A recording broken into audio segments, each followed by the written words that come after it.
All right, let's go ahead and get started. Hello, everyone. My name is Amit Pabla, and I'm the Chief of Quality and Transformation at Access Community Health.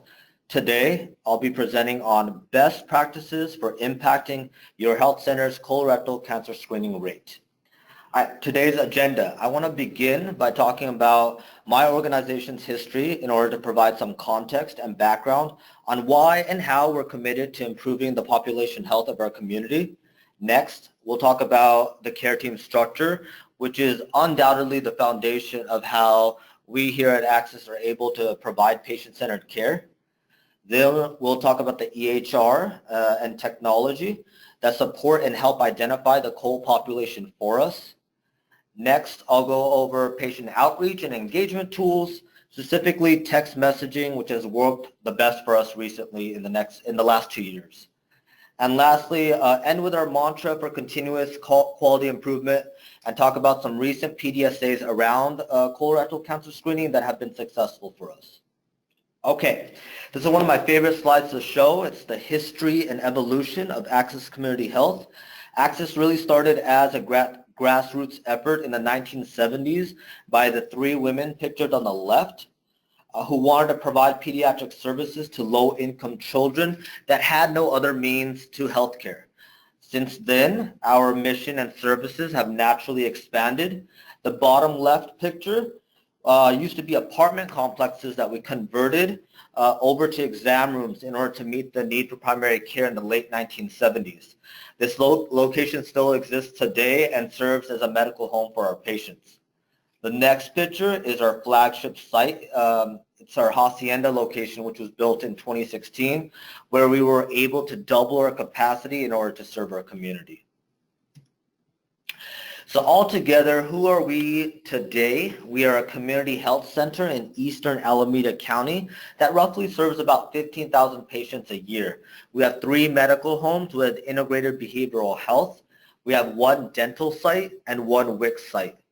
Like many of your organizations, we also serve a complex patient population. Our patients come in with multiple chronic conditions and multiple comorbidities. We see a lot of hypertension, diabetes, and definitely behavioral health conditions that accompany their physical medical conditions as well. In terms of languages spoken, we're here in the Bay Area. It's a melting pot of multiple languages. About 50% of our patients speak English, 40% speak Spanish, and the other 10% is made up of mostly Hindi, Punjabi, different dialects of Chinese, and Farsi. One thing I wanted to state was our patients, or a good majority of our patients, tend to be pretty transient. I call them one-hit wonders. They'll come and reside in the Tri-Valley for about 6 months, and the other 6 months they'll go back to their home country and reside there. So it kind of has altered the way we deliver care to our patients, and I'll talk a little bit about that in the coming slides. In terms of payer mix, about 70% of our patients are on Medi-Cal, managed care Medi-Cal. 15% are uninsured, and 15% is made up of Medicare, sliding fee, covered California, and private pay.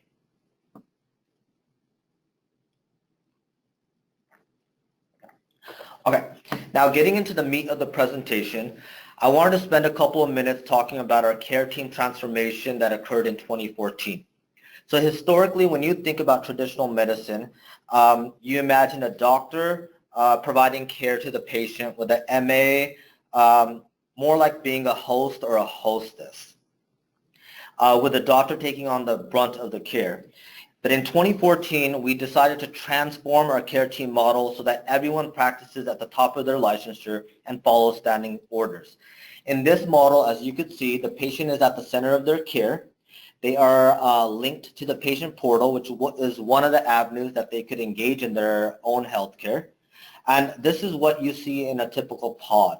We have 3 to 4 clinicians, which could be nurse practitioners, MDs, or DOs, and they each have their own MA.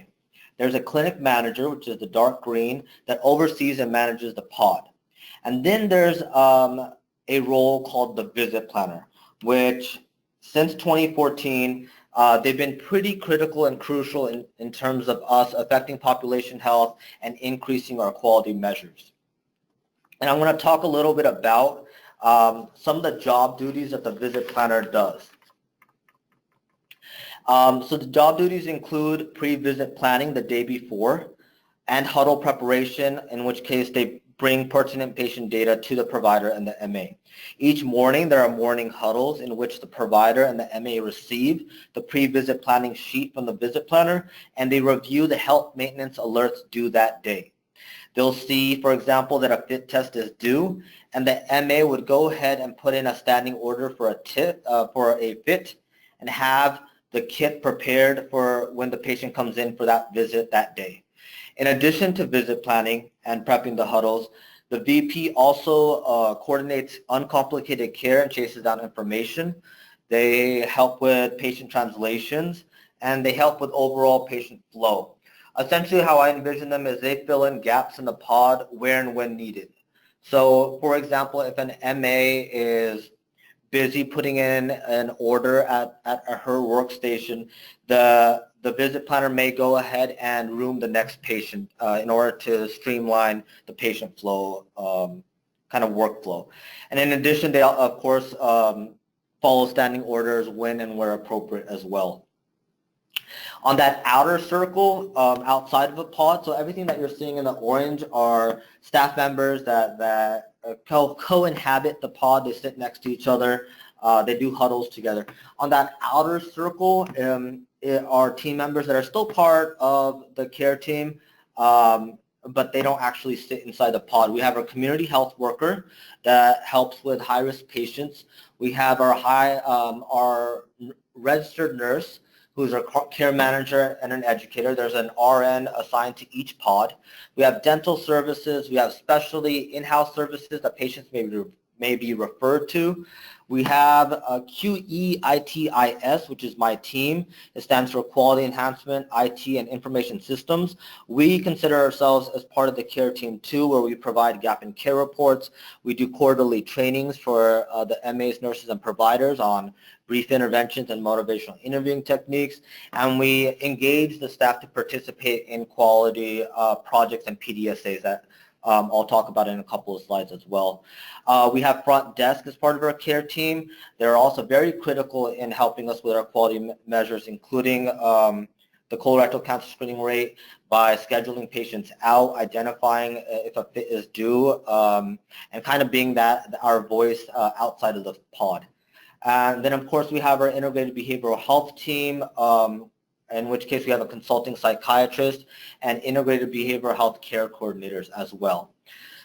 Key care team concepts are what I believe are the minimum success factors in improving our call rate amongst other quality measures. And those team concepts is visit planning, daily huddles, which I think are critical as well too, health maintenance alerts, which I'll talk in the next slide, standing orders in terms of MAs being empowered to follow standing orders, and allocated pop health time for providers and MAs. And this is something that our leadership team is committed to. This is 3.5 hours of block pop health admin time for each care team, and of course prorated by the provider's FTE. And this is dedicated time to catch up on in-baskets or tasks, as what we call an EHR, to run gap in care reports, and for the provider and the MA to really work as a team to reach out to patients, whether they use motivational interviewing techniques or different outreach methods to engage their patients and conduct panel management. So these concepts combined is what we envision as key pillars of our care team. Okay. Now I had mentioned health maintenance alerts and the huddle sheet. This is an example of a huddle sheet that a provider and an MA might receive from the visit planner. As you can see our health maintenance alerts. Some health maintenance alerts might be highlighted to bring attention to it. As you can see, there's a health maintenance alert for colon cancer screening. So these are printed out for the provider and MA each morning and reviewed during the huddle sheets. And you can see there's health maintenance alerts on here. There's also patient demographic information. There's the vital signs. There's referrals. There's the patient problem list, as well as their medication list. It's essentially providing a summary for the provider to review rather than going into the patient's chart and looking for this information. And they have a huddle sheet for each patient. The other component of technology is your organization's ability to produce gap in care reports. At Axis here, we use Tableau as our dashboard with the ability to drill down on specific populations. In this screenshot, you can see that there's a total of 844 patients that are due for a fit test. And what we wanted to do was we wanted to drill down on those 844 patients and put them in 4 different buckets.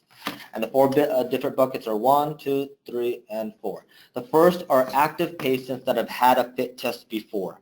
We consider these patients engaged, they're active, they've established care, and they've completed a fit test before. So in this circumstance, I might go ahead and mail them a kit since they have already completed a kit in the past, and hopefully get 104 kits back. I might follow up in a couple of weeks to see how they're doing and inquire about the fit kit, but that's a relatively passive intervention.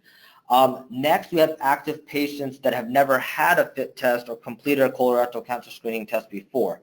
For these patients, I might do a warm call and provide further instructions on how to properly and appropriately complete a test.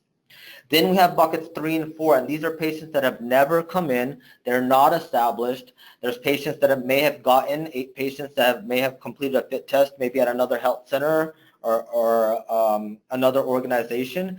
And there's these patients that have never come in for a visit and have never completed a test.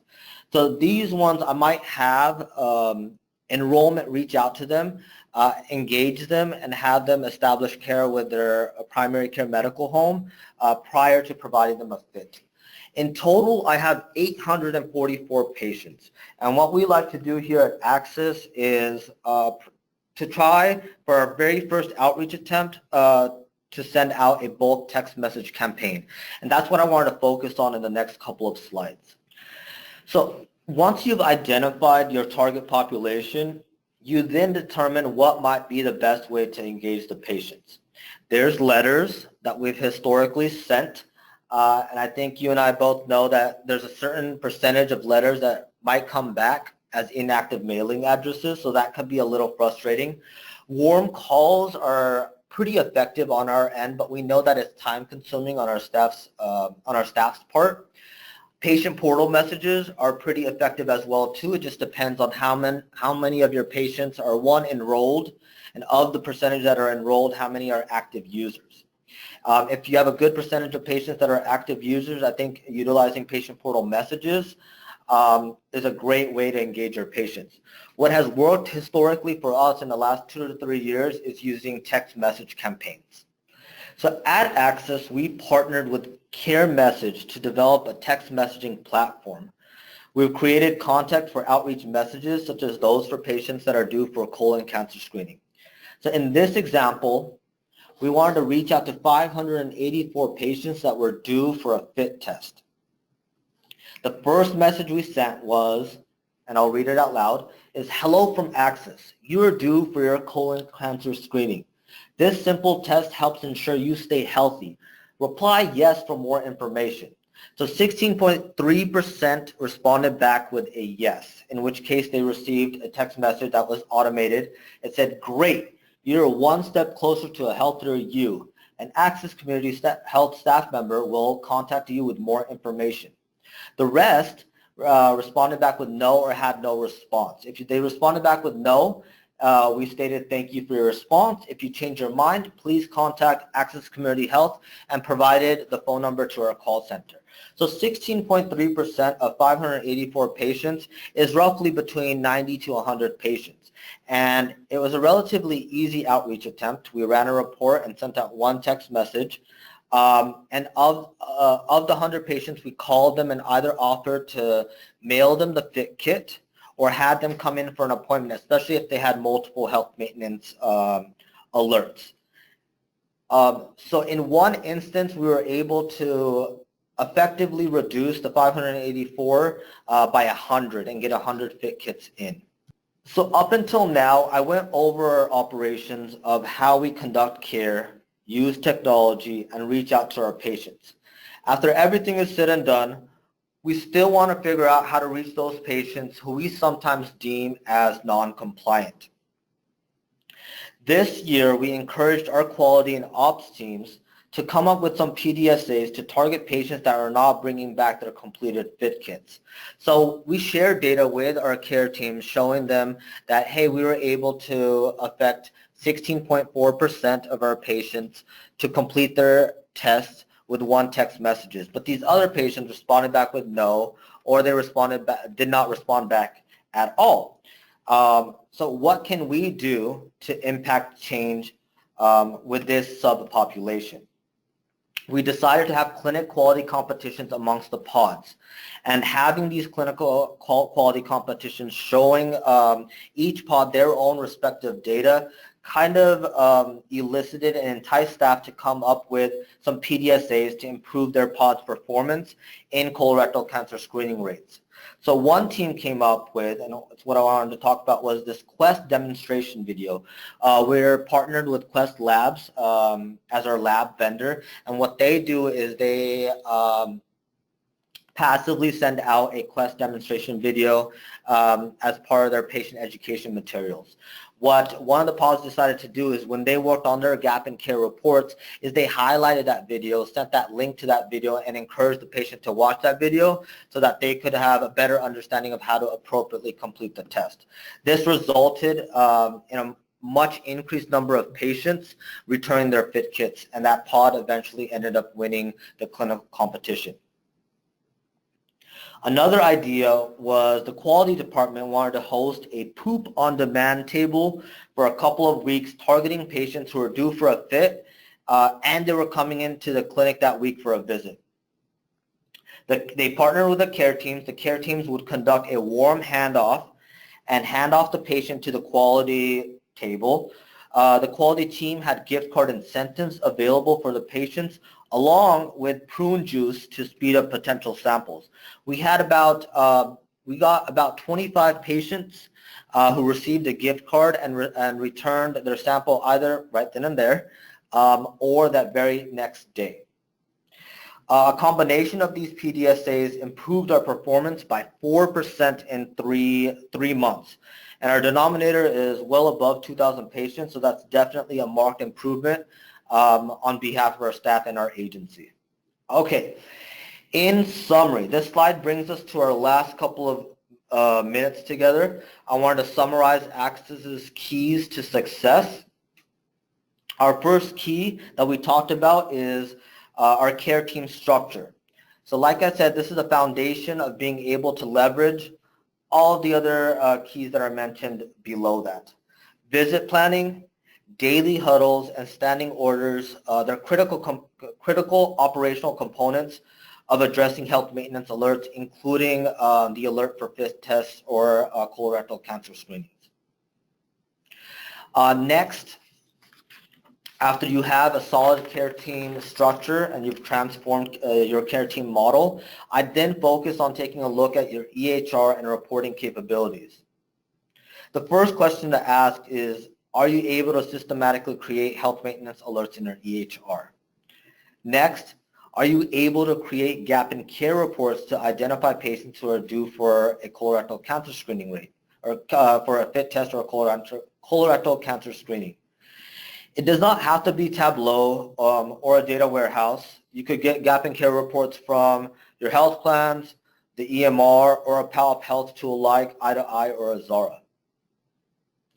Once you have the data that you need drilled down to your target population, decide what outreach method works best for your patients.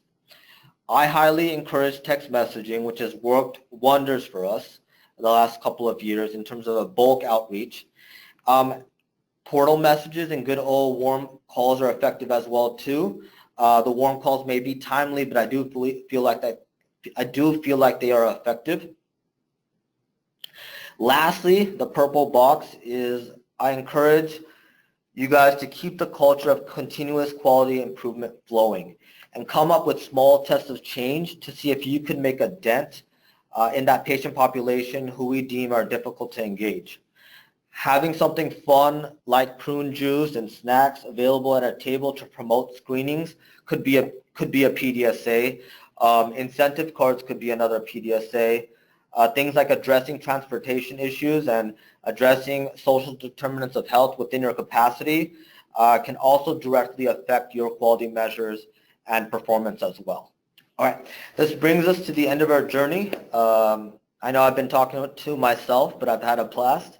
I'd like to leave my contact information in case any of you have any questions.